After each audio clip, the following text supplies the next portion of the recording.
సింగి police అధికారులకి అదేవిధంగా commissioner గారికి డీజీ గారికి నేను ఒక్క మాట అడగాలనుకుంటున్నా. జానీ భాషా మాస్టర్ని ఎప్పుడు అరెస్ట్ చేస్తారు? ఒక మహిళకి ఆయన ఏ విధంగా టార్చర్ చేసిండు, ఆమె జూనియర్ కోరియోగ్రఫీకి ఏ విధంగా ఆయన ఇబ్బంది పెట్టిండు, ఇవాళ తెలంగాణ ఆంధ్ర ప్రజలు పోలీస్ వైపు చూస్తున్నారు.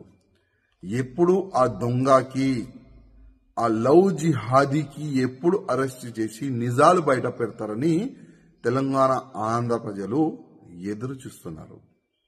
అదేవిధంగా నేను పోలీస్ అధికారులకి రిక్వెస్ట్ చేస్తున్నా, ఇవాళ లేకపోతే రేపు ఆయన అరెస్ట్ అయిన తర్వాత ఈ ఒక్క అమ్మాయి నుంచి కాదు, ఇంకా ఎన్ని అమ్మాయిలకి నా ఇబ్బంది పెట్టిండు, ఎన్ని అమ్మాయిలకి కన్వర్ట్ అయిపోండి అని ఆఫర్ ఇచ్చిండు, అది కూడా ప్రజలు ముందు పెట్టాలని నేను పోలీస్ అధికారులకి రిక్వెస్ట్ చేస్తున్నా.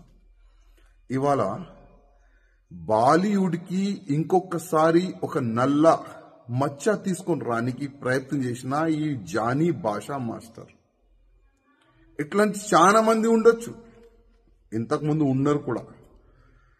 ఈ ఫిల్మ్ ఇండస్ట్రీలో పని చేయడానికి వచ్చే వాళ్ళకి కానీ, ఈ జూనియర్ ఆర్టిస్ట్కి కానీ చాలా వరకు ఇబ్బందులు గతంలో కూడా పెట్టినారు. కానీ నేను బాలీవుడ్ ప్యానల్కి, బాలీవుడ్ ఇండస్ట్రీ అధికారులకి మరీ రిక్వెస్ట్ చేస్తున్నా, కొద్దిగా మన బాలీవుడ్ని క్లీన్ చేయడానికి కొద్దిగా మీరు స్టిక్ ఉండాలి. ఇట్లాంటి ఎవరైనా మహిళలకి ఇబ్బంది పెడితే, కన్వర్ట్ గురించి ఆఫర్లు ఇస్తే ఇంకొకసారి బాలీవుడ్లో అయినా కాలు పెట్టకూడదు. ఆ విధంగా మీరు ఒక చట్టం తీసుకొని రాండని నేను బాలీవుడ్ ప్యానల్కి నేను రిక్వెస్ట్ చేస్తున్నా. ఎందుకంటే ఇవాళ చాలా వరకు ప్రజలు హీరో హీరోయిన్ చూసి వాళ్ళకి ఫాలో అవుతారు, చాలా వరకు ఫ్యాన్స్ ఉంటారు.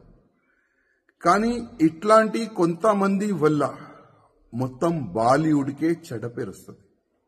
అందుకోసం నేను బాలీవుడ్ ప్యానల్కి రిక్వెస్ట్ చేస్తున్నా, కొద్దిగా మీరు స్టిక్గా యాక్షన్ కూడా తీసుకోవాలని నేను రిక్వెస్ట్ చేస్తున్నా. అదేవిధంగా పోలీస్ అధికారులకి రిక్వెస్ట్ చేస్తున్నా, ఈ జానీ మాస్టర్ ఒకవేళ దొరికితే మీరు ఇంట్రకేషన్ చేయాలి. ప్రేమ ఇంట్రకేషన్ కాదండి.